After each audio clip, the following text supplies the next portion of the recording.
대통령 친인척에 대한 비위 행위에 대해서 감찰하는 자입니다. 이 대통령 입장에서 상당히 불편하거든요. 네. 이 제도가 그렇지 않겠습니까?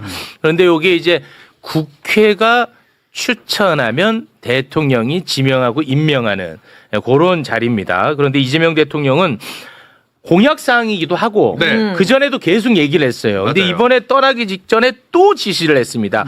특별감찰관 국회에 추천해달라고 요구를 좀 해라. 맞습니다. 관련해서 비서실장이 발표를 했는데요. 함께 보고 오겠습니다.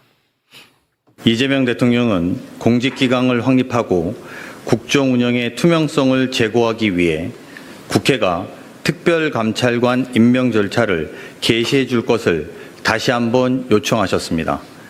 이재명 대통령은 작년 7월 취임 30일 기자회견에서 대선 공약이었던 특별감찰관 임명 추진에 대한 입장을 밝히신 바 있고 저 역시 작년 12월 국회에 특별감찰관 후보 추천을 요청했었습니다.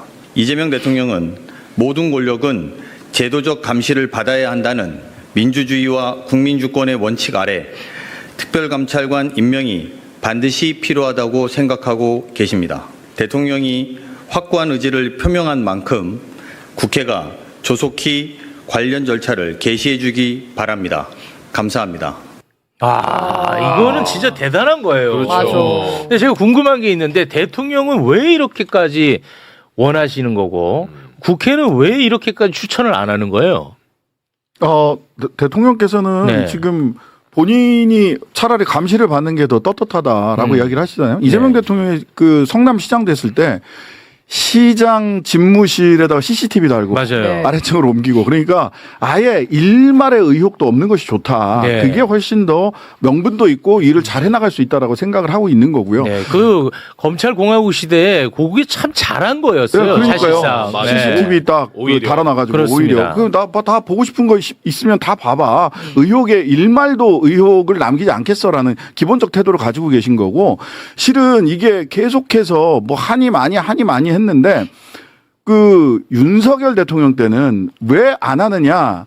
라고 물어보면 국회가 추천을 안 해서 그렇다라고 청와대 그 용산 쪽에서 얘기를 했어요. 근데 이거는 절차가 어떻게 시작되냐면 대통령이 요청을 해야 절차가 시작됩니다. 요청이 먼저 있어야. 요청이 먼저 있어야 돼요. 네. 그래야 실질적으로 절차가 시작이 되는데 한 번도 국회에 정식으로 요청한 적이 없어요. 윤석열 때는. 그래요? 그래놓고 왜 국회가 추천 안 하느냐고 계속 얘기했거든. 그랬나? 근데 이번에는 대통령이 일찌감치 요청을 했는데 네. 오히려 지금 국회에서 추천이 안 되고 있고 이게 국힘에서 협의를 제대로 안 하고 안 있는 하고 거예요. 있어요. 그러다 보니까 이제는 더 이상 국힘도 물러설 곳은 없습니다. 협의해서 추천해야 됩니다. 네. 이게 제가 확인을 해보니까요. 네네네. 이제 법적으로 이 독립기관인데 네. 우리 여러분들이 생각하는 것보다는 규모가 큽니다.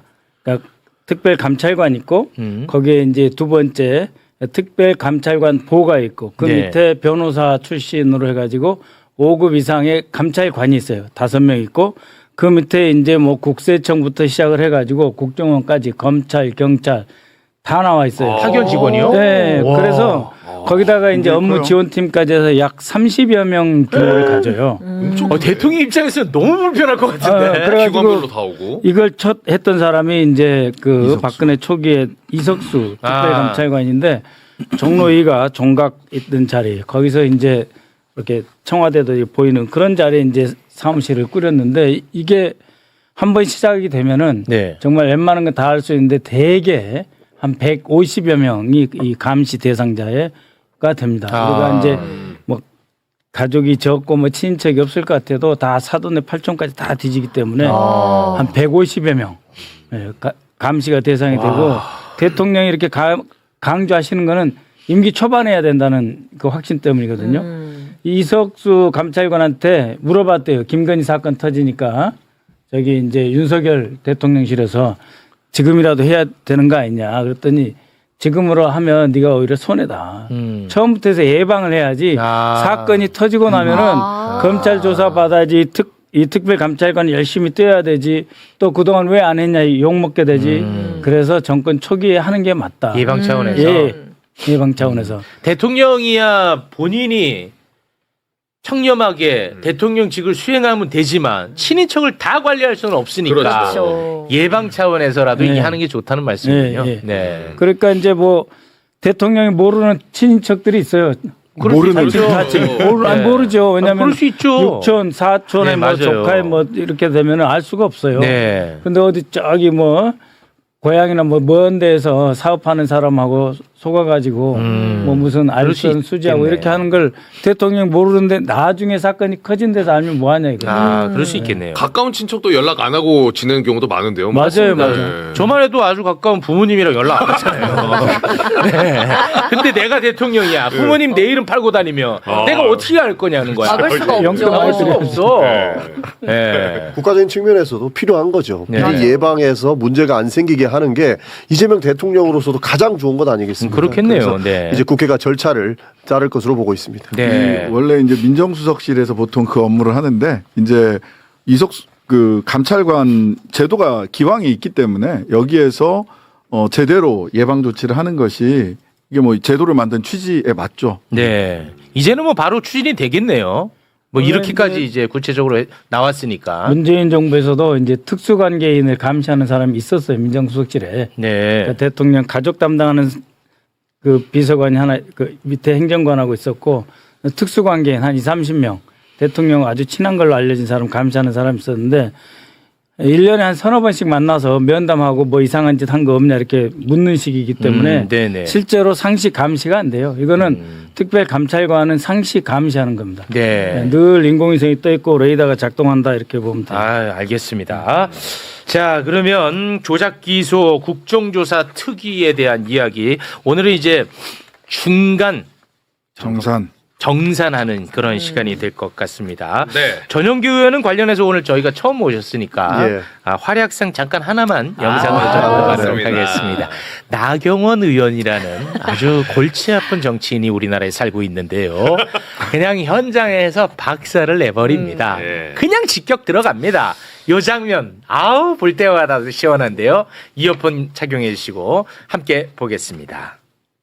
저는 대한민국 국정원을 정말로 신뢰를 안 합니다. 검사의 육성 녹취가 나와도 못 믿고 국정원의 국가 보고도 못 믿고 금융감독원의 보고자료도 못 믿고 증거는 계속 나오는데 믿을 생각이 없는 정도 아닙니까? 현실 부정하는 수준에 이르렀다라고 저는 봅니다. 이게 과거 윤석열이 했던 얘기를 들어보면 국가기관을 못 믿고 음해하고 뭐 이상한 낭설 퍼뜨리고라고 이야기하는 걸 반국가 세력이라고 했습니다. 지금 그 꼴을 우리들이 직접 보는 좋아. 맨날 이재명 범죄자다라고 소리치다가 윤석열이 감옥 가지 않습니까? 나경원 의원님 애쓰는 거는 그 윤석열 체포하지 말라고 잡아가 그게 애쓰는 거예요. 윤석열한테 줄 서는 게 그게 애쓰는 거지. 왜요? 대통령 잘하잖아요. 윤석열 잘했습니까? 란을 일으켰습니다. 란을 좀 적당히 하세요. 선서 못하는 검사 얘기는 믿고 국정원 못 믿고 증인 선서하는 사람도 못 믿고 제발 좀 그러지 마세요. 정치 이전에 사람의 도리만 좀 합시다. 애들 사진 보여주고 협박하는 게 그게 검사입니까? 적당히 좀 하세요 좀. 좋았어.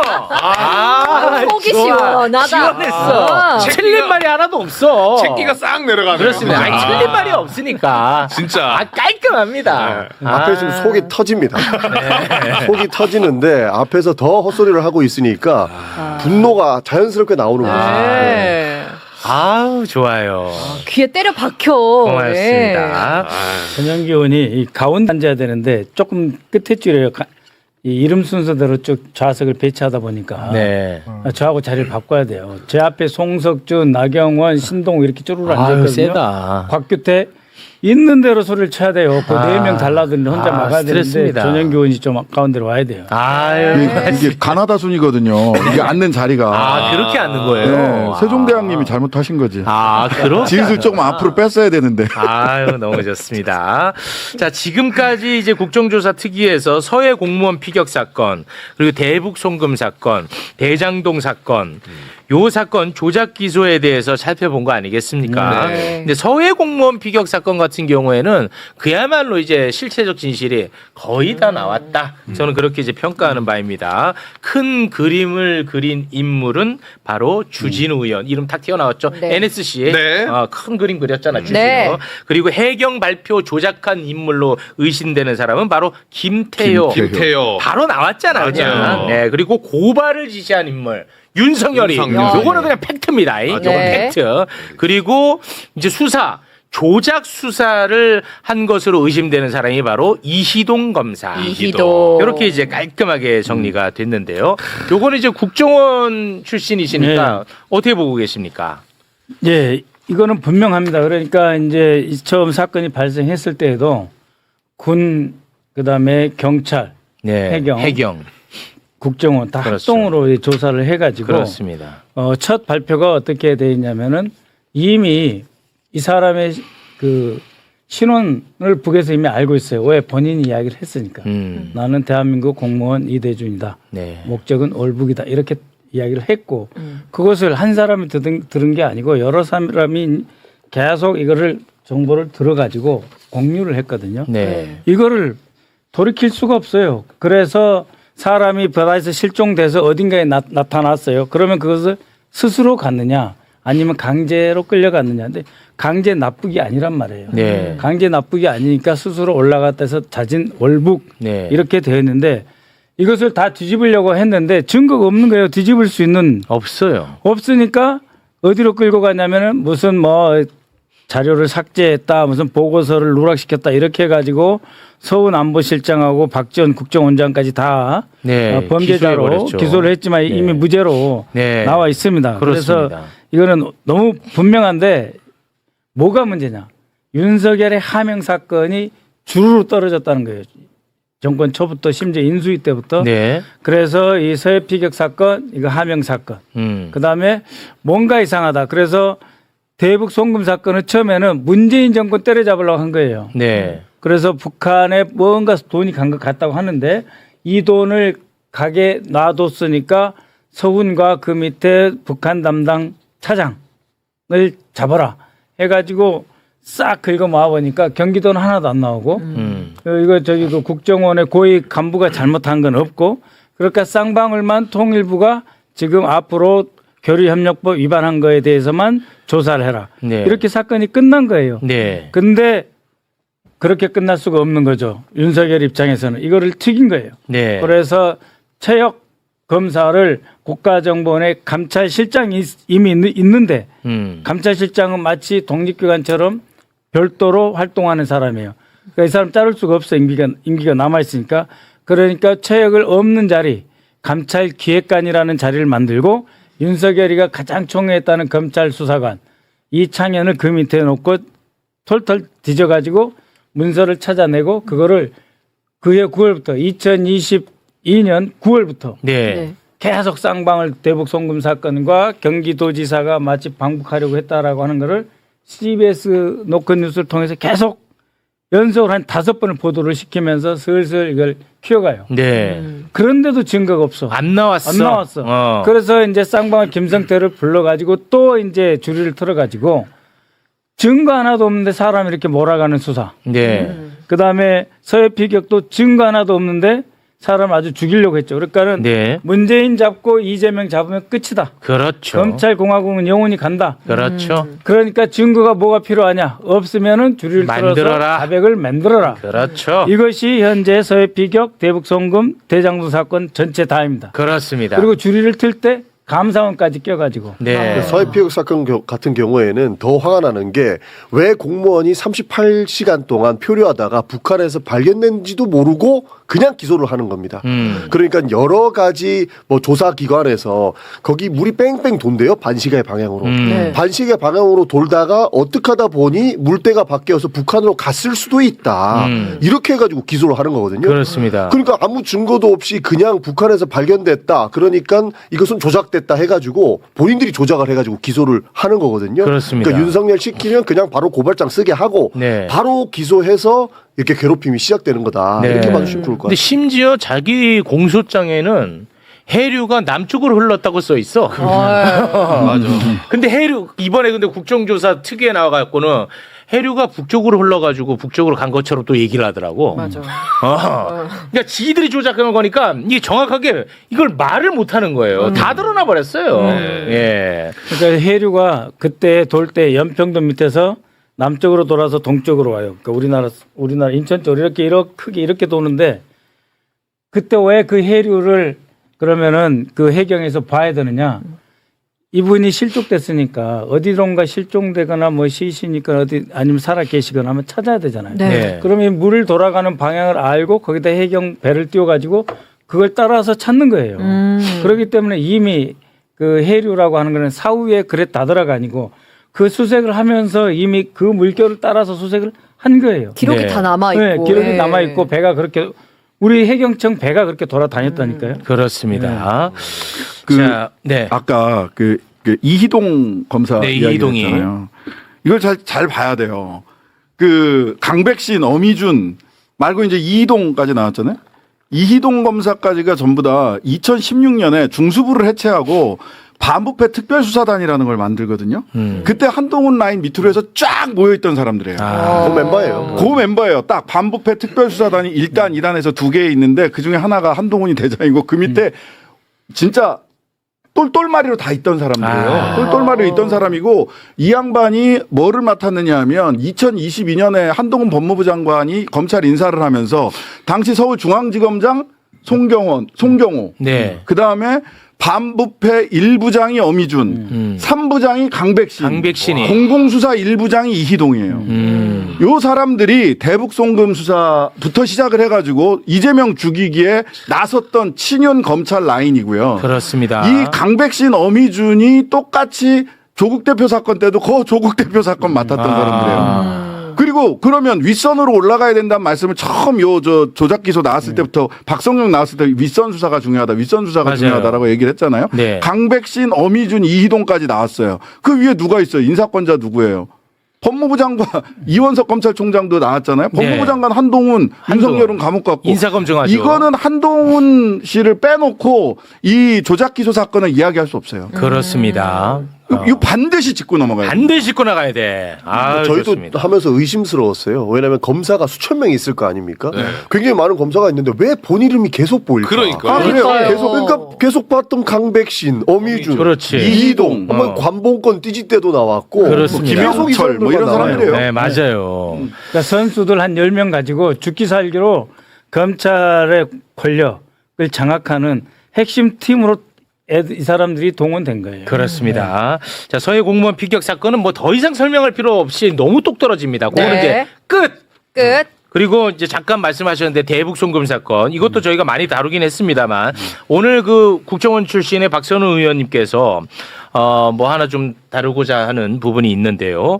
대북 송금의 핵심 증거로 활용된 것이 뭐냐면 김태균 회의록이라는 게 있습니다. 네. 김태균 회의록. 조금 그러니까 생소해요. 김성태 회장, 네. 쌍방울 그룹의 직원들이 모여가지고 회의를 했어요. 대북 사업 관련해 가지고 네. 그걸 이제 회의록이라고 해서 다 이렇게 작성해 놓은 게 있어. 네. 요거를 대북 송금 사건의 핵심 증거로 활용을 했는데 이 문건과 관련해 가지고 우리 국정원 출신의 박선우 의원님이 박사를 좀 내고 싶답니다. 네. 네, 한번 박사를 좀 띄워주세요, 내주세요. 네. 예. 그래서 지금 2019년 1월에 일본 도쿄 하얏트 리젠시 공영 컴퓨터에서 김성태하고 김태균이 두 명이 이제 만나서 작성을 했다 그러잖아요. 네. 근데 제가 박사 논문을 일본 동경대 가서 마지막 썼거든요. 오, 네. 그러니까 이 일본의 호텔에 키보드 있잖아요. 네. 키보드 자판이라는 게 있잖아요. 네. 거기에는 히라가나, 그러니까 일본의 알파벳 같은 거하고 영어 이거밖에 없어요. 그리고 생각보다 이 굉장히 그 디지털 수준이 떨어져 있어요. 일본의 맞아요. 하얏트든 어디든 호텔 수준이 네. 거기 비즈니스 룸이든 뭐든 그래가지고 타국 언어가 칠 수가 없어요. 예? 이거를 프린트해도 프린터도 안 나와요. 그 뭐 하얏트 리젠시든 어느 호텔이든 도쿄 심지어 뭐 제국 호텔, 대국 호텔 가도 비싸고 의원님. 좋은 애들일수록 다 나와. 의원 말씀 중에 죄송한데 예. 여기 좀 배경을 설명을 해야 조금 알아듣기가 쉬울 것 같아가지고 예. 일단은 여기 이 회의록에 경기도가 대북 사업과 관련이 있다는 내용들이 좀 들어가 있나 보군요. 맞습니까? 잠깐만요. 그게 회의록에. 회의록에는 이제 어. 경기도하고 뭔 사업을 한다고 돼 있지. 요거 하나 가지고 지금 이제 쉽게 오케이. 다 물고 떨어뜨려. 네, 아무튼 그런 게 있어. 네. 네. 그래서 이제 이게 주요 증거예요. 중요 네, 주요 증거로 증거가 활용이 됐어. 검찰에서. 그런데 이제 뭐냐? 그러니까 원본을 좀 내놔봐라. 그 문건에 원본을 내놓을 수가 없는 거야. 왜요? 아니 뭐가 작성이 있어? 사후적으로 된 걸 우리는 의심하는 거예요. 그래서 원본이 왜 없냐라고 하니까 그거 우리가 돌아다닐 때 호텔 공용 PC로 작성을 했기 때문에 원본이 없다라고 이야기를 한 거예요. 거기 호텔에서 출력을 했다는 거죠. 그렇습니다. 네. 그 호텔마다. 그래서 네. 이거를 이제 그 말이 신뢰도가 있는지 없는지를 검증하는 과정이야. 아, 오케이. 뭔지 오케이, 알겠지? 오케이, 오케이, 오케이. 요거를 네. 알아야 알아들을 수 있어. 그러니까 이 문서가 국내에서 뭐 압수수색하고 이렇게 나온 게 아니고 문서 하나가 갑자기 툭 튀어나와요. 툭 던진 거야. 이거를 유일하게 증거랍시고 내놓은 거예요. 근데 이것을 뒤덮을 수 있는 증거는 뭐냐면은 2019년 7월 2일 날 작성된 그 방영철? 방영철이 방영철이가 자기 부하한테 지시를 해가지고 회장님 방북을 최우선시하라. 그래가지고 필리핀을 행사를 준비할 때 회장님 방북 계획서 같은 것들이 있는데 그렇습니다. 요거는 없애버리고 그렇지. 훨씬 그 전부터 경기도와 이 방북 문제를 협의했다라고 하는 가짜 문서가 하나 등장을 하는 거예요. 그렇습니다. 근거로 쓰기 네, 위해서. 그러니까 나머지는 다 말이고 음. 증거가 있는 유일한 것은 방영철이가 회장님의 방북을 최우선시해라 그래가지고 자신들 개인이 직원들이 3만 달러, 5만 달러 종이 화장품 가게다 넣어가지고 돈을 운반을 한단 말이에요. 네. 그것도 누구 돈이냐? 김성태 개인 돈이라고 주장하는 100억을 다 바꿔가지고 그렇죠. 거의 1년 동안 북한에다 갖다 현찰을 갖다 줘요. 그렇습니다. 근데 이거를 입증할 게 없으니까 이 김태균, 김성태 문서를 조작한 거다 이거죠. 아, 그러니까 쉽게 갑자기 튀어나온 거야, 이 문건이. 쉽게 이해하면 이렇게 이해하시면 될 것 같습니다. 쌍방울 대북 송금. 그러니까 북한에다 돈을 갖다 줬다는 어마어마한 사건 아닙니까? 그렇죠. 근데 왜 이렇게 검찰은 이화영 부지사한테 이재명을 불러 회유하고 압박하고 이런 이야기를 했을까요? 다른 증거가 없는 거예요. 증거가 없지. 그러니까 쌍방울과 경기도가 같이 사업을 했다고 하는 다른 증거가 없기 때문에 이화영의 입에 엄청나게 많은 노력을 기울였던 건데 그중에 핵심 증거라고 하는 게 이 방금 뭐 제국 호텔에서 만들었다고 하는 회의록에 그렇습니다. 경기도와 사업을 한다 이런 내용이 있어서 그렇죠. 아주 중요한 증거였다는 거예요. 그렇습니다. 그런데 이거를 이제 현장 검증을 노정면 의원이 했는데 네. 이거는 뭐 가능성 거의 제로에 가깝다는 거 현장 검증을 했다는 겁니다. 네. 네. 이게 문서가 유죄의 증거가 되려면은 몇 가지 단계를 거쳐야 되거든요. 하나는 막 도장이나 날인이 있는 거면 이게 그 사람 도장이나 이 날인인가라고 하는 동일성 검증을 거쳐야 돼요. 네. 그 다음에 이게 이제 형식상의 진정성이라고 얘기를 하고 그 다음에 디지털 문서 같은 경우는 동일성과 무결성이라고 해서 중간에 그날 그 시기에 그게 출력됐는지를 디지털 파일을 통해서 검증을 해줘야 돼요. 왜냐하면 중간에 조작될 수 있거든요. 이게 그날 그때 그 작성된 문서다라고 하는 거예요. 근데 그걸 확인할 방법이 없는 거예요. 거기 지금 나왔던 소위 방영철 문서라는 게 도장이 찍혀 있는 것도 아니고 그렇죠. 뭐 이 무인이 찍혀 있는 것도 아니란 말이에요. 그러니까 네. 이거는 검증 동일성 검증 못해. 방영철 문서는 네. 그 출력된 게 있어요. 네. 그러니까 출력된 것만 있는 방영철 건이 있고. 방영철 방에 있는 PC. 그건 그래서 있고. 뭐라고 하냐면은 내가 출력한 게 아니고요. 내가 지시해서 내 비서가 네, 내 지시를 받아서 써가지고 출력한 겁니다. 그렇습니다. 그럼 이제 이렇게밖에 못 도망가요. 네. 호텔에 있는 그 문서들 같은 호텔에서 출력했다고 하는 문서는 실제로 그날 그 시기에 특정 이 문서를 언제 작성했습니다라는 게 있잖아요. 그날 그 시기에 거기에서 실제로 입력되고 출력된 문서인지가 검증이 돼야 돼요. 그렇습니다. 그게 안 되는 거예요. 네. 전혀. 근데 만약에 자기 노트북으로 이거를 작성하고 프린트를 했다면 그게 기록이 다 남잖아. 네, 바로 남아요. 그러니까 이거를 이런 식으로 알리바이를 댔던 거야. 어디 호텔 뭐 어디 무슨 아파트먼트 어쩌고 저쩌고 얘기를 갈줄 하는데 몰랐던 거죠. 말이 그렇죠. 안 돼요. 말이 네. 기본적으로. 네. 그런데 더 몰랐던 건 이것까지 현장 검증할 거라고는 상상 못했는데 노정민 의원이 그 현장 검증을 다 해봤더니 이렇게 나올 가능성은 거의 0에 가깝더라는 거야. 오케이, 예, 오케이. 됐죠. 네. 키보드에 깔끔합니다. 한글 자판이 없습니다. 어느 날. 네, 키보드 한글 자판도 없고. 네, 외국 좋습니다. 다니는 분이 계신가? 자, 그러면은 이제 대장동 사건으로 좀 넘어가 볼까 하는데 대장동 사건 조작 기소의 근거로 민주당이 지금 제시하는 게 뭐 너무 많은데 네. 대표적인 게 한 3개쯤 됩니다. 자, 먼저 2기 수사팀 정식 인사 전에 사건 기록 검토한 정황이 있고, 자, 이어서 대장동 1기 수사팀이 증언했죠. 수사팀 교체 후에 이재명 대통령 공범 포함시켰다. 2기 수사팀이. 네. 자, 그리고 세 번째가 이재명 대통령이 미입건 상태였는데 그 당시에 유동규 내연녀 압수수색하면서 입건도 되지 않은 이재명 대통령을 압수조사의 피의자로 적시를 해놨다. 그겁니다. 그도 앞에 거 예, 예, 여기 예. 제가 하나하나 이제 그러면 살펴보겠습니다. 네. 윤석열 정부로 바뀌고 대장동 수사팀이 바뀌어요. 네. 근데 2기 수사팀 정식 인사 전 사건 기록 검토 정황이라고 써 있잖아요. 네. 근데 대장동 수사팀이 바뀌기 전부터 사건 기록을 어미준이가 검토를 한 정황이 나와버렸어요. 나온다, 어미준. 이거는 완전히 불법이거든요. 자, 관련해서 국회 영상 함께 좀 보겠습니다. 윤석열 정권은 대장동 사건을 이재명 직위기로 사용하기로 마음먹고 22년 7월 4일 어미중 강백신 두 부장검사를 반부패 13부장에 배치합니다. 그런데 이 두 사람을 정식 인사하기 2개월 전에 22년 5월 중앙지검 직무대리로 발령을 냈고 서울고검의 사무실을 배정하고 대장동 수사 기록을 주임검사인 정용환 부장검사의 허락도 없이 무단으로 기록을 검토하고 수사를 기획합니다.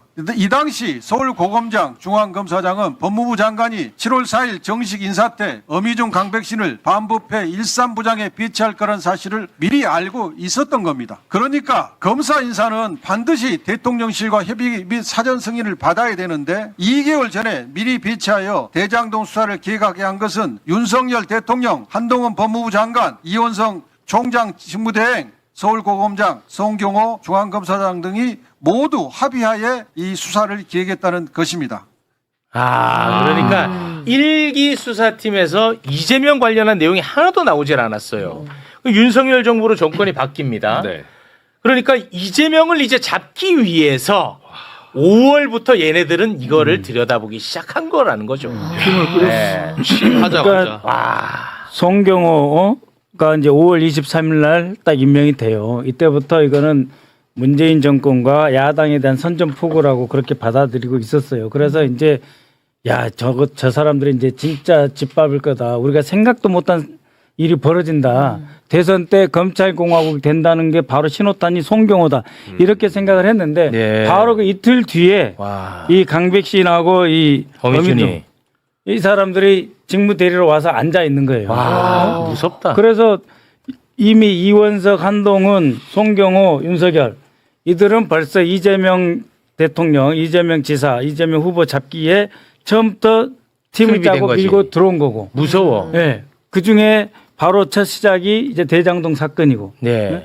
대장동 사건에서 전 일기 팀에서 혐의를 발견하지 못했다. 네. 이렇게 하니까 어떻게 지어짜자면 아무거나 다른 것도 혐의 있을 수도 있으니까 계속 수사해야 된다는 보고서 하나를 남기게 만들어서 끌고 가요. 사건을. 네. 예, 그렇게 끌고 가가지고 이재명 잡기에 올인을 하는 거죠. 네. 근데 증거가 아직도 안 나오고 있어요. 증거가. 그렇습니다. 그러니까 자기네들도 잘못한 건 아는 거예요. 네. 예를 들어서 파일은 봤다. 이제 그것까지는 부인하지 않습니다. 그 미리 검토한 건 맞는데 그게 USB로 본 건지 아니면 수첩으로 이렇게 정확하게 내어놓은 건지 그것도 모르고 본인들은 그냥 파일만 검토했습니다라고 빠져나가고 있어요. 그러니까 이렇게 지금 봐봐. 이재명 대통령과 관련된 내용이 지금 하나도 없잖아. 예. 근데 이재명을 잡기 위해서 지금 팀을 구성했잖아. 그러다 보니까 여기서 실수가 발생을 해요. 네. 자, 조작 기소의 근거 다시 한번 좀 띄워주시겠습니까? 세 그게 가지. 이제 두 번째인데, 네. 여기 세 번째인데요. 미입건 상태인 이재명 대통령을 피의자로 적시한 압수조서가 튀어나오게 됩니다. 어. 이거 완벽한 실수거든. 입건도 안 돼 있는데. 입건도 안 돼 있는데 피의자 이재명으로 되어 있는 거예요. 요 관련해서도 국회에서 아주 날카롭게 지적이 들어가는데요. 영상 함께 보겠습니다. 강백신 증인은 이재명 시장 입건도 되기 전에 압수조서 목록에 피의자 이재명이라고 쓴 거 검사가 김영석이에요. 입건도 되지 않은 이재명을 엮으려고 온갖 것 짜놓고 목표는 단 하나. 이 압수조서 목록에 피의자 이재명, 박태선 압수조서 목록에 왜 그게 들어가요? 그 김영석은 오늘 불출석 사유서도 내지 않고 오지 않았어요. 야, 이런 실수가 발생한 거야. 그걸로 와. 말이 세 번이 바뀌어. 처음에 구자현 검찰총장 직무대리가 나왔을 때는 네. 저거는 잘못 기록한 겁니다. 네. 실수로 피의자라고 하면 안 되는데 잘못 기록한 겁니다 하고 빠져나가려고 그랬어요. 네. 그러니까 공문서에 잘못 기록할 수 있느냐 그럴 때 어쨌든 잘 모르고 잘못 기록한 겁니다. 그렇게 했어요. 그다음에 송경호 전 중앙지검장이 증인으로 나와서는 아무나 넣어도 돼요 거기. 그렇게 얘기하더라고. 힘으로 밀어붙이더라고. 아니 이재명이도 뭐도 아무나 넣어도 돼요. 상관없다 막. 그게 이제 말이 안 되잖아요. 안 되죠. 안 되니까 그다음에 강백신이 또 나타나서 뭐라 그러냐면은 이미 15건이나 이재명 전 대통령 후보가 입건이 돼가지고 그때 이미 너무 충분해서 이재명을 아무데나 넣어도 된다 이렇게 부연 설명한 거예요. 그러면 이게 뭔 말이 되냐면은 이게 10월 22일인가 됐으니까 약 150일 만에 이 자들이 정권 잡은 지 150일 만에 15건의 입건을 어떻게든 만들었다는 이야기가 되잖아요. 네. 그리고 15건 입건해 놨으니까 아무데나 털어가지고 이재명 대통령 후보하고 관계없는 아무나 털어가지고 압수한 그거를 전부 이재명 창고에 다 갖다 집어넣어놨다는 이야기잖아요. 야. 15건을. 그러니까 이게 뭐냐면은 아무나 이름 넣어도 되고 15건 이미 다 입건해놨다라고 하는 말 속에는 뭐냐면 우리가 제대로 죽이려고 네. 딱 긁어 모아가지고 쥐가 어떻게 하냐 강백신이 여기저기 흩어져 있으면 예? 또 15건으로 딱 특정을 하더라고. 그러면 한 곳에 자신들 쪽으로 다 모아가지고 와. 제대로 죽이려고 했다. 체계적이고 종합적이고 조직적으로 와. 끈질기게 했다는 걸 자백하는 거예요. 이게 정말 심각한 문제입니다. 와. 아니 세상 이재명 대통령이 대단해 보여요. 저렇게 대단합니다. 진짜. 죽이려고 그렇습니다. 대단해 보여요 정말. 자, 근데 또 요놈들이 이제 정적 제거 수사만 문제가 있는 게 아니고 자기들 편은 또 덮어준 게 여기 이제 문제가 되는 거 아니겠습니까? 그 와중에. 대표적인 게 이제 검사 출신의 곽상도인데요. 이재명 대통령은 대장동 일당으로부터 단돈 10원도 받은 게 나온 게 없어요. 그런데 곽상도는 아들이 50원 받았잖아. 이것과 관련해 가지고 완전히 또 탈탈 털어줬잖아요. 네. 예, 이거 누가 수사했냐? 바로 강백신입니다. 또 나와. 근데 강백신이가 그지같이 기소를 해가지고 요게 이제 곽상도는 공소 기각이 나오고 아들은 무죄가 나왔어요. 이거 관련해 가지고 전용기 의원이 또 아주 날카롭게 들어간 게 네. 있는데요. 그 부분 영상으로 함께 보겠습니다. 유동규 씨 재판입니다. 여기 판사가 뭐라고 써 있는지를 제가 읽어드리겠습니다. 그냥 공소장을 변경하라고 이거 공소장 변경해야 유죄를 때릴 수 있다. 유죄를 내릴 수 판결할 수 있다라고 이야기하는데 검찰이 공소장을 변경을 거부합니다. 그래서 결국엔 무죄를 받아요. 그래서 유동규 정민용 씨가 무죄를 받습니다. 자, 유동규는 자기 이건 편이니까. 곽상도 전 이제 곽상도. 의원의 50억 클럽에 대한 판결문입니다. 이것도 강백신 검사께서 기소하셨어요. 판사가 뭐라 적었냐면 이러한 사정은 형사 법률 전문가인 검사 역시 모를 리 없음에도 왜 이 부분 공소 사실을 따로 떼내어 나중에 기소하였는지 대해 납득할 만한 변명을 하고 있지 못할 뿐만 아니라 그와 같이 기소했어야 할 특별한 사정이 있는 것으로 보이지도 않는다. 이와 같은 검사의 기소는 공소권 남용에 해당한다고 봄이 타당하다. 공소 기각을 판결합니다. 그러니까 우리 특수부에서 가장 잘 나간다고 하시는 우리 강백신 검사님께서 50억 클럽도 그렇고 대장동에서도 자기가 원하는 이야기를 많이 해두는 사람들은 결국 무죄 받아주는 그런 공소를 합니다. 법원 행정처장님 저 한 말씀만 드리겠습니다. 어떻게 됩니까? 기소하자는 부분은 판단할 수 없는 것이고 기소되어도 증거가 없으면 유죄로 인정할 수 없습니다. 기가 막히네요. 막상 누가 어떻게 무죄지? 무죄 나오게 할 결심을 가지고 기소했군요. 절대 그렇지 않습니다. 판사가 공소장을 바꾸라는데도 바꾸지 않고 그렇게 가서 무죄가 나왔잖아요. 판사가 공소장 바꾸라고 했어요, 안 했어요? 권유가 있었던 건 맞습니다. 에라이 자식아. 이 자식이 진짜. 뻔뻔하다 진짜. 아, 난 이거 진짜 너무 화가 나요. 심각해요. 봐주기 위해서는 무슨 짓도 다 합니다. 예. 그리고 좀 전에 이재명을 잡기 위해서 무슨 짓도 다 하는 모습 네. 보지 않았어요. 네. 실제로 유동규 씨, 정민용 씨 같은 경우에는 법원에서 이거는 수수자가 아니고 공모자로 봐야 된다 해서 공소장 변경을 요구하는데 거기에는 또 호승진 검사가 자기는 안 하겠다. 우리는 이게 맞다라고 해서 공소장 변경을 하지 않습니다. 그래서 결국에는 법원에서 무죄가 나요. 그러니까 50억 클럽 같은 경우에는 아들 뭐 뇌물죄로 기소를 했는데 송경호 검사장이 딱 나타나가지고 아 그래 무죄가 나와서 국민들의 분노가 크잖아. 그러면 강백신을 투입하겠다 하면서 강백신 검사를 딱 투입시켜가지고 범죄 소익 은닉죄로 추가 기소를 하게 만듭니다. 그러다 보니 법원에서 뭐라 하냐면 아니 이거 공소사실 한 번에 해야 되는데 왜 이거 추가 기소하냐. 형사법률 전문가인 검사 이거 몰랐을지 알았을 건데 이렇게 추가 기소한 거는 공소권 남용으로 볼 수 있다 해가지고 공소기각을 판결하는 겁니다. 공소기각. 그러니까 자기들은 원하는 사람들은 무죄 만들어주고 공소기각 만들어주는 그런 기소를 한 거예요. 와.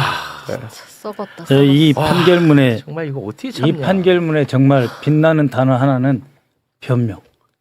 변명도 하지 못하면서 이렇게 써 있어요. 그러니까는 이렇게 공소장 바꾸라 그랬잖아요. 네네. 그럼 공소장을 안 바꾸면은 보통 이유를 설명을 하잖아요. 뭐 그렇겠죠. 보통 재판장 같으면 이유를 설명하지 않고 아니면 논리도 되지 않으면서 이렇게 말을 했을 텐데 이 판결문에는 변명하지도 못하면서 이렇게 돼 있다고. 그 얼마나 대놓고 놀린 거예요. 야, 니들 아무리 공소권 가졌다고 이따위로 해? 그러니까 니들 불법이야. 이야기를 한 거예요, 판사가. 정말 심각합니다. 그 소리 지르던 강백신 검사가 강백신이. 소리 지르는 거 다 보셨잖아요. 맞습니다. 다 봤잖아요. 서영교 의원님한테 막 네. 소리 지르는 거. 저는 이제 강백신 검사는 워낙 모든 진짜 윤석열 사단의 모든 정치 사건에 등장하는 분이에요. 근데 강백신이. 저분이 73년생. 저보다 2살 어리더라고. 아니 송영길 사건에도 관련돼 있어요. 73년생.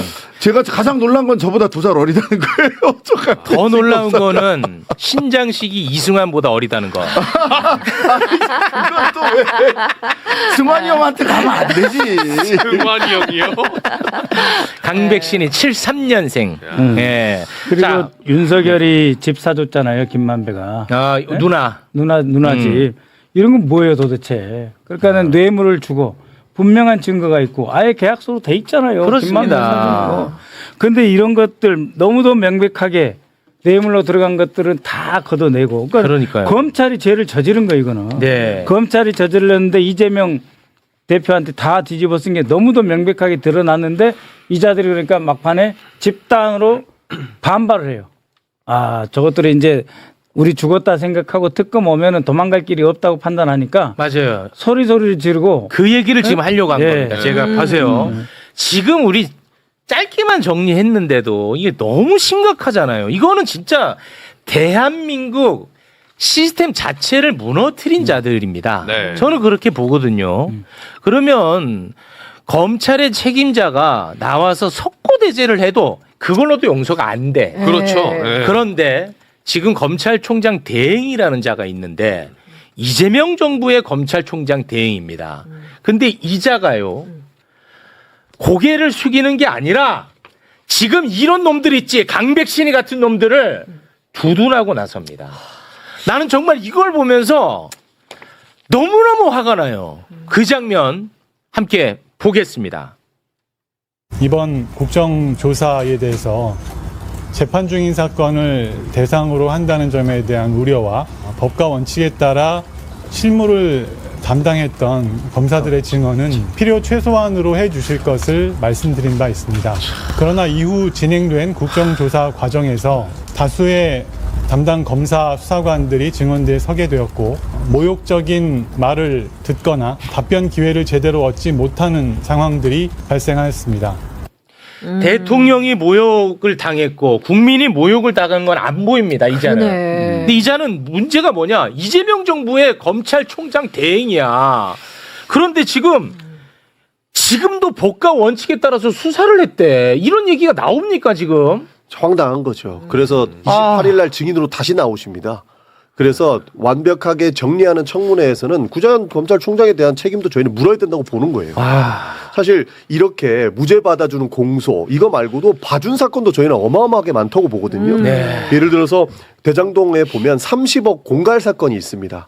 이 사건은 딱 자기들이 지고 있고 만약에 이 증인이 본인들한테 불리한 발언을 하면은 그때 기소할 작정을 가지고 있는 거라고 저희는 의심하고 있거든요. 이렇게 법을 남용해서 검찰권을 가지고 있는 사실 이제는 좀 청산해야 된다고 저희는 보는 거예요. 그러니까 주가 조작도 4천억의 이익을 봤단 말이에요. 네. 쌍방울이.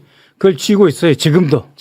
증거를 다 갖고 금감에서 다 만들어준 것을 쥐고 있습니다. 네. 그래서 주가 조작 사건을 수사하는 15층에서 쌍방울을 그렇게 쥐어 쪼다가 이화영이를 회유해야 되는 13층. 네. 박상영 검사가 조금이라도 뭐 이화영이가 좀 넘어오는 것 같다. 이러면은 15층 전체 분위기가 그렇게 좋아졌다는 거예요. 축제고요. 그럴 정도로 주가 조작 사건으로 4천억이고 얼마고 다 먹고 살아. 이화영이 통해서 경기도지사 방북 비용 대납 이런 단어 한두 개만 받아내면 돼. 이게 말이 됩니까? 종이 한 장도 없고 녹음 한 장도 없고 심지어 이호남이가 왔다 갔다 한 사진 한 장도 없고 아까 말씀하신 자기들끼리 회의록이나 컴퓨터로 출력하면 프린터 출력한 시간이 나오잖아요. 그런 거 하나도 없는 거예요. 네. 그래놓고 오로지 이화영 말 한마디로 대통령 후보 이재명, 전 후보 이재명을 죽이려고 그렇게 하는 거예요. 네. 그것도 대검에서 특별 전담 검사 3명이 내려와가지고 수원지검으로 내려와가지고 15층에서 수사를 사실상 집단적으로 지휘하는 거예요. 네. 네? 이화영이 하나 말 끄집어내면 니들 다 산다. 지금 이런 것들이 지금 만천하에 드러나고 있는데도 지금 저자는 저렇게 말을 한다는 게 국민을 너무 우습게 하는 것 같아요. 그래서 구조적으로 지금 7개 사건 하고 있잖아요. 네. 7개 7개 사건뿐만 아니라 윤석열 중앙지검장, 윤석열 검찰총장, 윤석열 대통령 시기에 저렇게 조작 기소하거나 한동훈 이 전부 다 거기서 핵심 역할을 했어요. 윤석열 바로 밑에서 법무부 장관 하면서 인사까지 다 했던 거 아닙니까? 그 시기에 검찰권 오남용 사건을 전부 다 진상조사해야 된다고 저는 생각을 해요. 네. 문재인 정부 시절에 검찰청에 과거사위원회가 있었어요. 그건 이제 법무부 장관 훈령으로 만들었던 과거사위원회예요. 거기서 김학의 사건 쭉 파들어가고 있었는데 그때 윤석열 총장이 그걸 뒤집은 게 김학의가 불법적으로 나가려고 했잖아요. 네, 그때 그거 잡았잖아. 근데 오히려 그때 잡았던 사람들을 전부 다 때려잡아가지고 그렇죠. 전부 다 기소했죠. 맞습니다. 5년 걸려서 다 무죄 받았어요. 무죄 나왔어. 끝났어. 네. 이규현, 차규근, 이광철 이런 사람들이거든요. 근데 그때는 이제 훈령으로 했는데 그게 아니라 저는 국회에서 특별법 만들어서 과거사, 검찰 과거사, 진상조사 다 해서 강백신이 더 이상 저렇게 국회에 나와서 큰 소리 치고 국회의원 앞에서도 그런 소리 하는 것들을 죄송합니다. 그런 일들이 다시는 벌어지지 않도록 정말 단단히 뿌리를 뽑아야 돼요. 네. 그렇습니다. 국정조사가 한 일주일 정도 남았는데 이제 네. 특검으로 가야 됩니다. 가야 되겠죠. 네, 특검으로 네. 가서 이 책임을 안 물을 수가 없는 상황이 그렇습니다. 됐어요. 지금 민주당 차원에서는 이제 뭐 고발도 하고 예. 있고 계획하는 것 같은데 이건 뭐 특검 사안이라고 보시는 거죠. 그렇습니다. 지금 예. 고발은 고발대로 진행을 하고요. 네. 위증은 또 위증대로 고발을 할 거고 추가적으로 특검에 대한 법률안 논의가 지금 이미 시작이 됐습니다. 됐어요? 그렇습니다. 네. 국정조사는 국정조사 가는 드라이브를 세게 걸고 있을 때 네. 원내 지도부 차원에서 이제 특검법을 논의하기 시작했습니다. 다행입니다. 뒤늦었지만 너무 고발을 다행입니다. 해도 공수처에서 그냥 뭉개버리면 끝이거든요. 그러니까요. 그래서 특검을 가야 된다는 주장을 저희가 하고 있는 거예요. 단 한 번이라도 처벌의 역사가 있으면 그러니까. 이런 저런 검찰총장 대행 같은 모습은 안 볼 수 있잖아. 지금도 법과 원칙에 따라서 수사했는데 왜 국회의원들이 많이 물어보니. 아니 그럼 물어보자 안 물어봐 그러면. 아니, 어디 그러니까 때릴까? 법과 원칙에 따라 말 안 하는 게 있죠. 조작해서 우리 마음대로 수사한 거예요. 그렇습니다. 네. 이 얘기를 하면 엊그제도 뭐 중앙일보 보니까 무슨 뭐 파산청이니 뭐니 뭐 검찰들이 전부 다 사기가 떨어졌고 민생 사건 처리를 못한다 그런 얘기를 하는데 그러려면 소위 조작 기소 사건을 위해서 이재명 대통령님에 대한 그런 사건들 전체적으로 보면 투입된 검사가 200명이에요. 200명. 대략 200명이에요. 그 200명 거기다가 때려박지 않았으면 민생사건 수사 잘하고 있었을 거예요. 전체 검사 한 2,000명 남짓인데 그중에 10%를 한 사람 때려잡는 데다가 집어넣었어요. 네. 그래놓고 무슨 뭐 검사들이 일이 많고 어쩌고 저쩌고 그런 소리 하시는지 난 납득할 수가 없어요. 그 한 사람을 잡는 문제가 아니라 대한민국 민주주의를 훼손한 사건입니다. 그게 핵심이에요. 그런데도 아직도 저렇게 검사 편들을 들고 있어. 나는 이거 너무 화가 나. 다 자기가 공범이라고 스스로 막 자백하고 있는 거예요. 저도 그렇게 보입니다. 네. 공범 자백 중. 자, 그러면 세 분과는 여기서 인사를 나누도록 하겠습니다. 세 분 대단히 고맙습니다. 고맙습니다. 감사합니다. 고맙습니다.